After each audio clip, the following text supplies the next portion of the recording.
On trying to get my head in the screen here. That's the only thing about doing these live streams like this, is that trying to fit my head in the thing and see my guitar at the same time. So today is Saturday. It's 6:18 on the East Coast here. I'm going to talk about this concept called shadow dissonance. This is something that I've tried to think of a name for it for years. This is kind of something I started calling recently, but it's a concept that I have taught forever. And I thought about this when I was writing my quick lessons course, because I did some of these things in my quick lessons course. I talked about playing intervals that are related to the chord that you're playing that creates a dissonance, okay? Now, you can find these things in my courses. I've got all of my guitar courses for sale. There's my quick plug here, since I don't do any ad reads. I've got all 4 of my courses on sale this week until Friday for $89. All the guitar stuff I've ever done, which includes this Quick Lessons Pro course, which has this in there. But all these ideas are within all the guitar courses, the scales, the arpeggios, things like that. And I use this stuff a lot when I'm playing. A lot of people ask me, Rick, what is that guitar effect that you use when I'm playing on stuff? And especially on those quick lessons things. A lot of people think that I was using a freeze pedal. I think that people thought that I used a freeze pedal because way back when I did live streams in 2018, 2019, I did use a freeze pedal. So I think that it's a thing that you play a chord and it freezes it. But I can play the same. I could play the same chord. This would be like a D sus chord, or could be like a D sus. It is a D sus 4 chord, right? So now what I just did there is I have a keyboard in front of me that's out of screen that you can't see. So if I played that, I could play this chord here.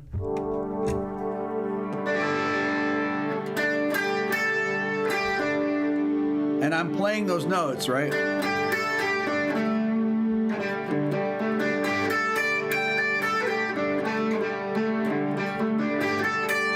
Now on each side of certain notes of the chord, there is a dissonant note. Those 2 notes. You have this note, D, G, and I'm playing that F sharp there.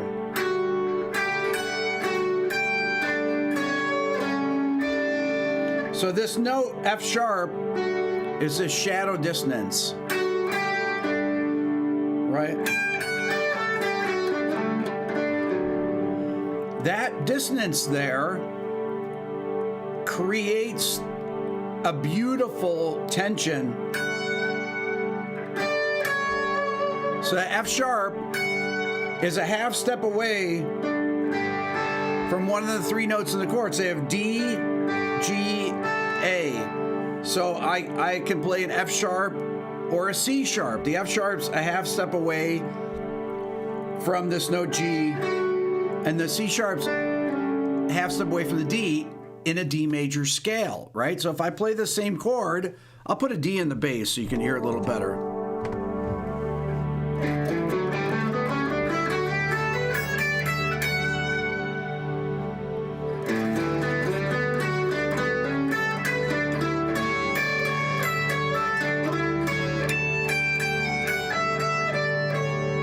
There's one of those.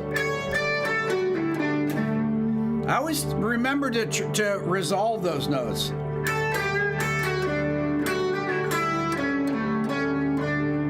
So I use that F sharp there.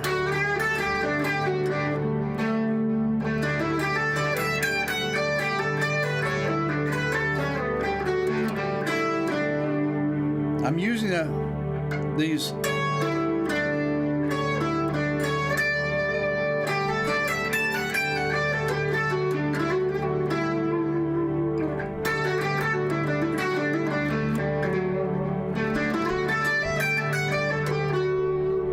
do sequences where you keep bouncing around those notes.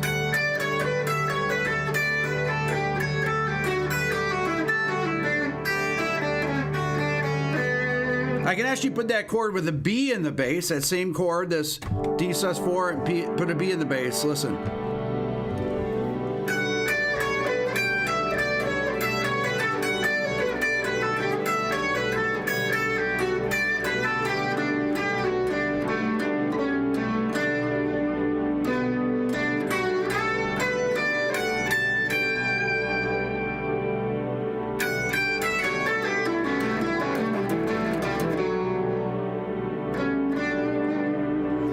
To me, those things are really beautiful sounding. That's those kind of dissonance against chords I use all the time. Doesn't matter what kind of chords I'm playing. A lot of times, I will purposely leave those notes out of the chord and create a little shell voicing or something like that I would call it, and grab these little shadow dissonances that are hidden outside the chord that's being played, okay? So you really have to know essentially what types of chords will give you the sound that you can play over. That's why I like playing over like minor 11 chords and sus4 chords. Or you'll hear me play a bunch of different voicings that have almost an open sound or an unresolved sound. That sus chord there that I'm playing, this chord sounds unresolved. It wants to resolve. D sus4 resolves to D major. But I could take this chord, D, G, A, and do another inversion of it, which would be like a G sus2, so G, A, D. It's just another inversion, or this would be A chordal, A, D, G. I'm just reordering the same notes. I'm doing the different inversions of these notes. Okay, put B in the bass. That's the chord I'm playing right there in the keyboard.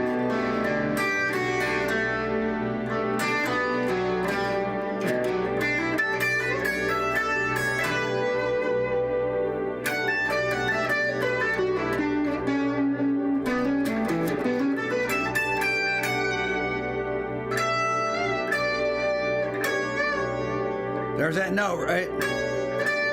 Wants to resolve there.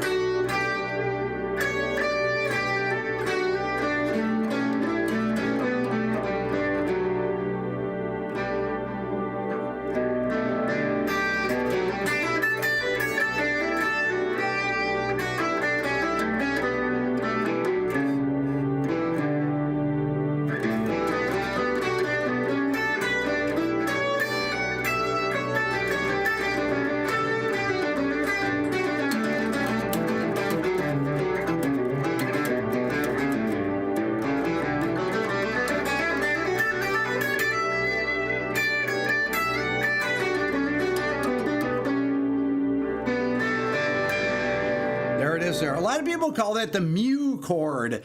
People that like Steely Dan will call that the mu chord, M-U. That's a, this chord here, you hear it in, it's all over late Steely Dan things. Larry Carlton uses it in Room 335.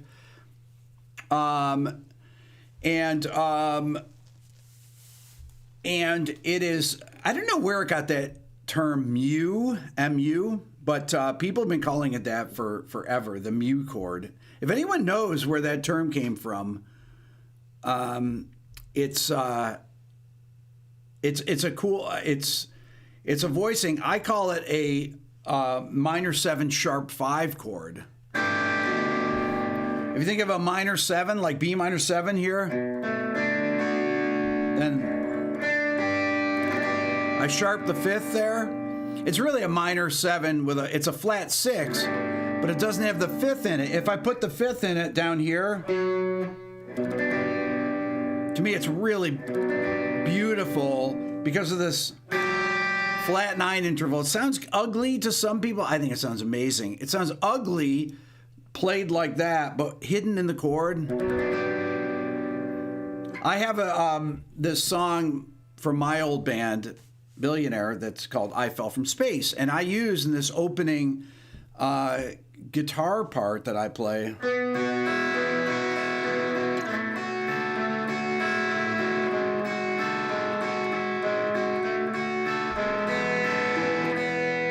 I'm using a bunch of these flat 9 intervals in that. Let me tune up here for a minute. Some of these chords, and it gives those flat 9 intervals are something that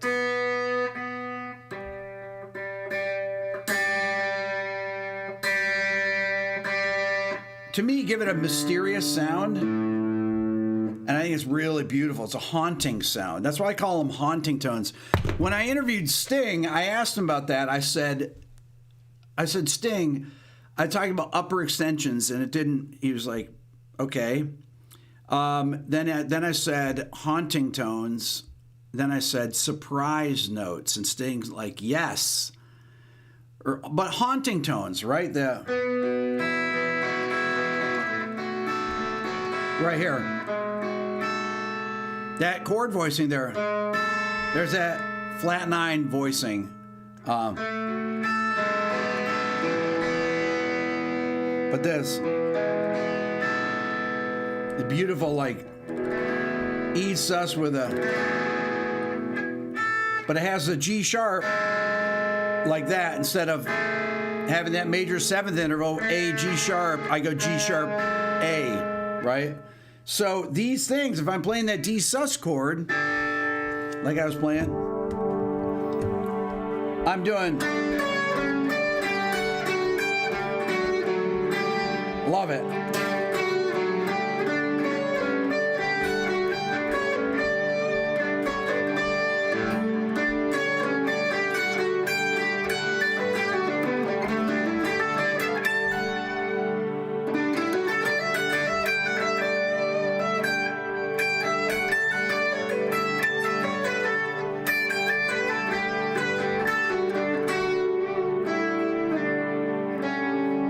There it is again.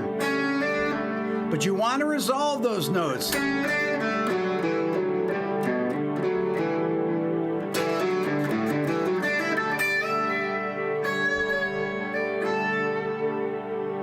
So how do you actually learn where those things are? Well, these are in I have tons of examples in my Quick Lessons Pro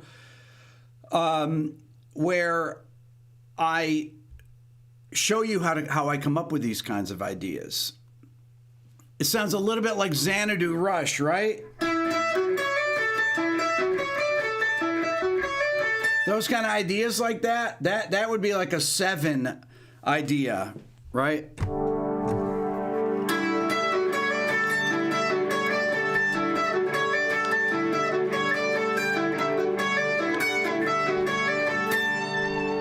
That's a cool idea.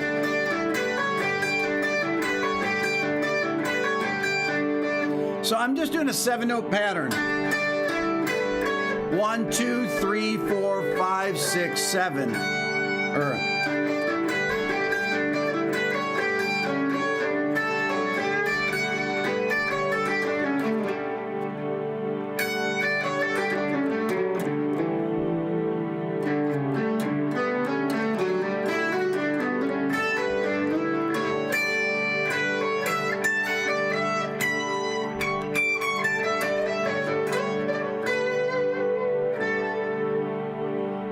Love that sound. To me, it's really, really beautiful. Start off with similar to Sweet Child of Mine, exactly, right? But that 7-note pattern, that's a cool.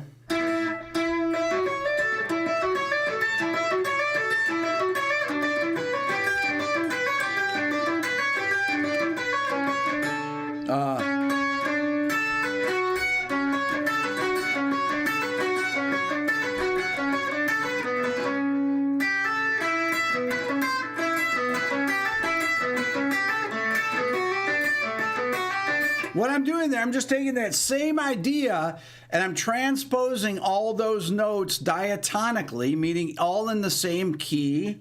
It's all just, it's all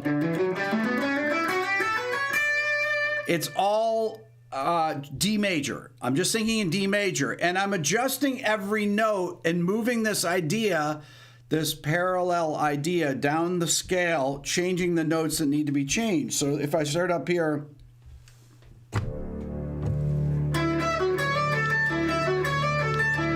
right?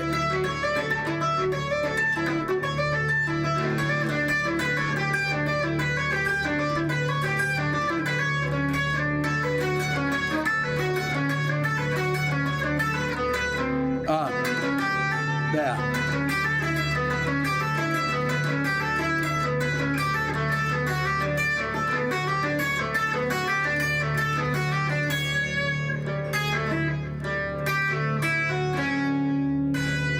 Really tricky to play these things. Now I'm doing this.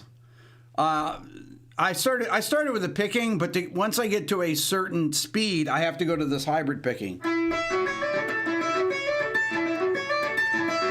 Because I can't really alternate. That's about as fast as I can do it.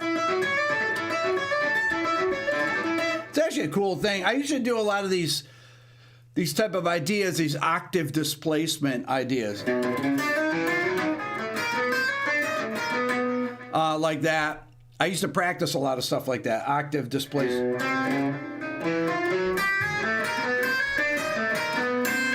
All of this stuff is you can find in my 4 courses here. The sale is going on until Friday at midnight, so for 6 more days.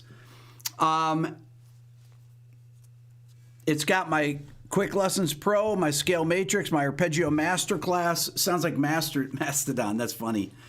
So how do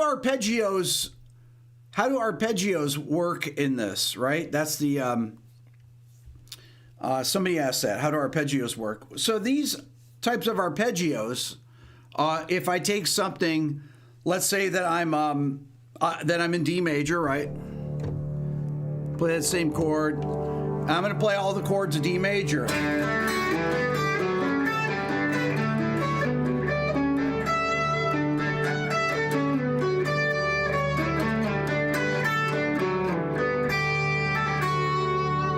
D, E minor, F sharp minor, G,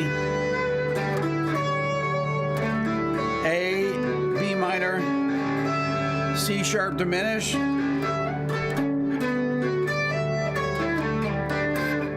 I just love that.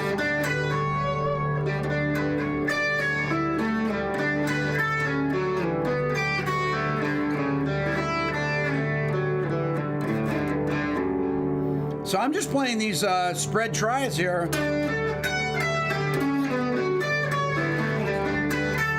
I'm just going up 1, down the next. D, down C sharp diminish, up B minor, up A, down, and then up or down A, down G.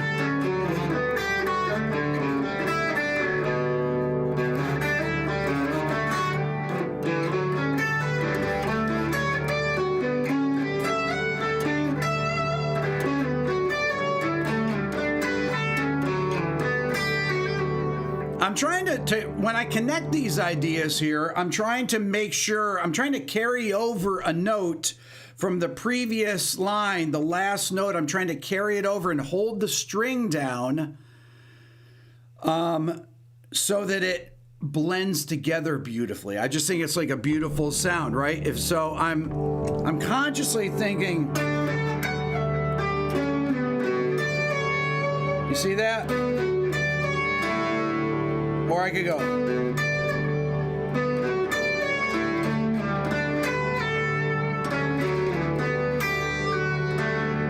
Well, what you have to do is you have to finger it. I have to finger it like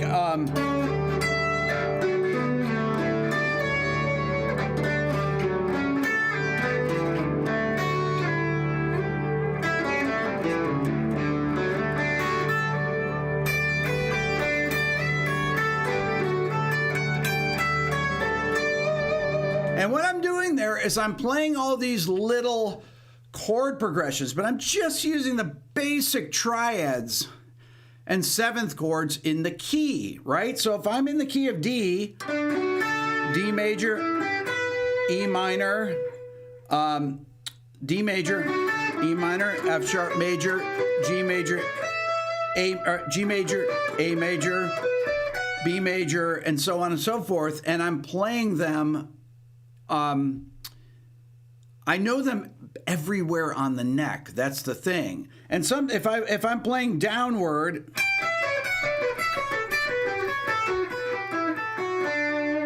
like that, I can start anywhere and I can end up anywhere. And any of the chords in the key, if I play A sus4,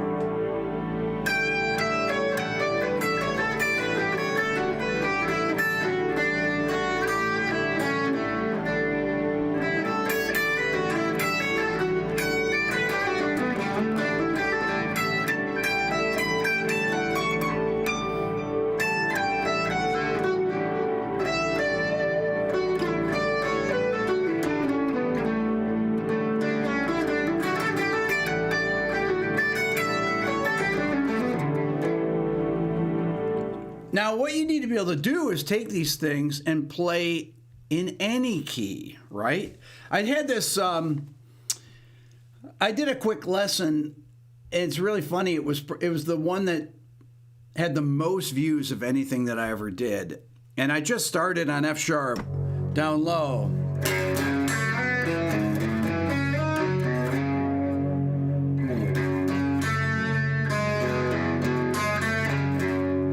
So I was taking like just an F sharp, I was taking an F sharp minor scale, right?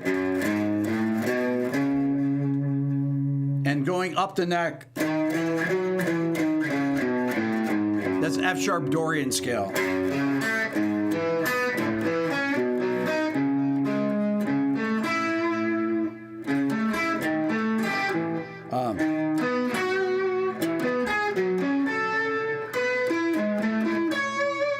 So if I have that chord, there I go.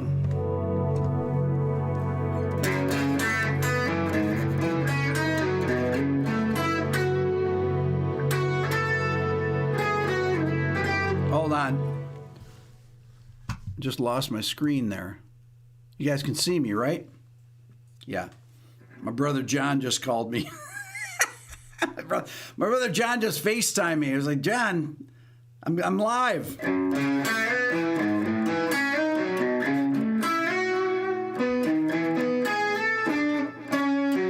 So once again, I'm just playing these very, very simple diatonic chords in here, and I'm trying to create these dissonances and these chord progressions that keep resolving within themselves.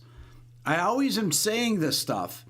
Without using chromatics. Do I use chromatics? Of course I use chromatic notes. If I were to play, you know, let's say I played something like, this would be like a,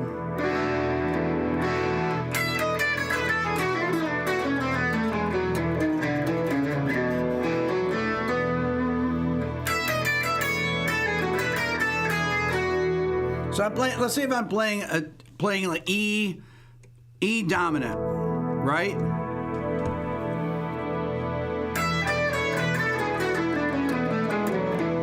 That's E mixolydian.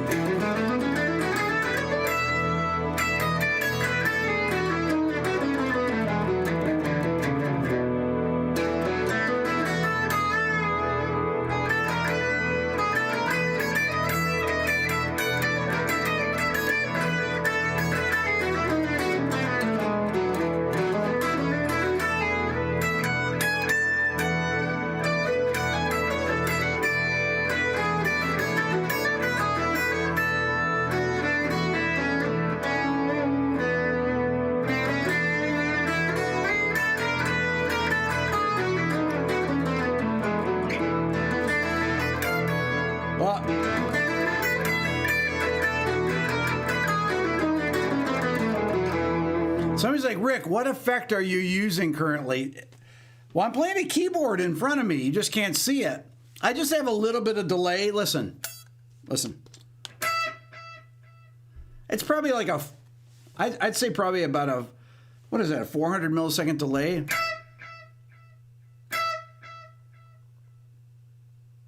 Maybe 350, maybe 360. I don't know. I don't have it on the pedal there. But that's the only effect I have on it. But I'm playing this keyboard here, and I'm creating all these dissonances against the chord, these shadow dissonances. You can find all of this stuff if you go to rickbeato.com. Quick plug here, maybe a slow plug here. I'm going to go to rickbeato.com. Let me see here if it's here. So my 4 courses, the scale matrix, which shows you how to learn 359 milliseconds. Did somebody actually look that up? 362. The scale matrix, right? Learning your scales all over the neck. The Arpeggio Masterclass. The Quick Lessons Pro, right? That thing I talked about at the beginning. And then the beginner guitar course, if you're just starting out. These 4 courses are things that I have developed over the last 50 years that I've been playing the guitar, right? I am using all of these different things. When I think about the my Arpeggio Masterclass, I'm not just using arpeggios. I could play this.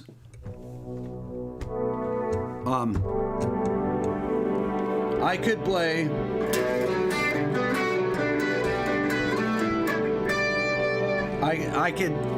I could simply play B minor.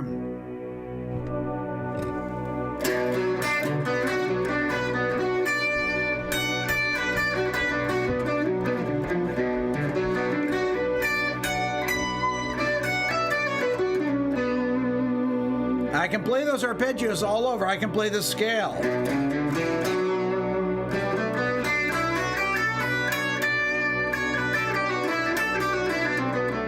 I can play Dorian, or I play Aeolian, which I play.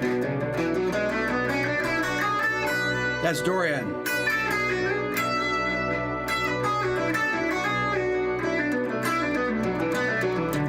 I can play minor pentatonic.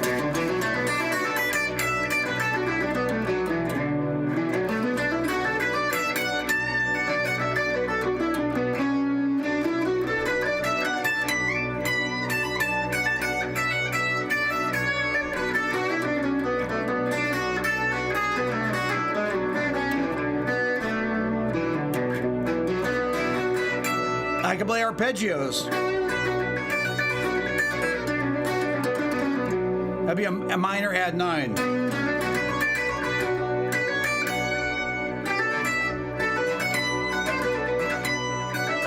That'd be a sus4 arpeggio.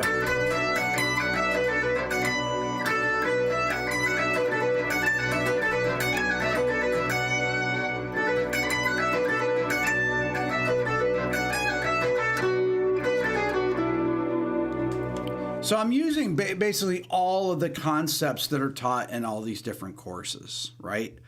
Arpeggios, scales. The Quick Lessons Pro is more of a how to actually take the arpeggios and scales and use them for soloing, right? And I get into a lot more weirder scales and stuff like that you would, if I played E7, I could play this.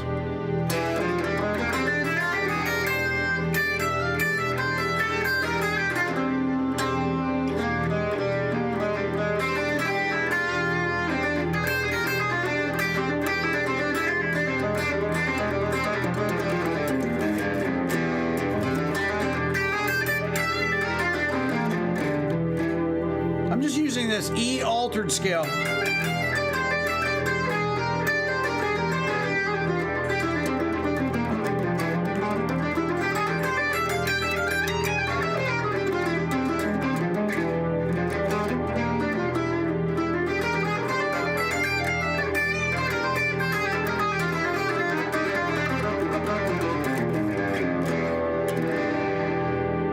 So all these things are in these courses. My Quick Lessons Pro is like 5 hours long, just that one course. All these are video courses with PDFs that go with them. So there you go. On sale until Friday at midnight. 4 courses, $89. I think that's a great deal, if I do say so myself. You're saving 86%. It would be about $617 altogether. And I don't do any ad reads. I don't sell any gear. I don't do affiliate marketing. I don't do anything like that. All I do is sell teaching courses because that's all I'm interested in doing. Anyways, you guys are amazing. I hope you enjoy the Super Bowl if you're in the U.S. or you like football tomorrow. I bet the whole family will probably all watch it together. But either way, have a great, great rest of your weekend, and we'll talk soon. Take care.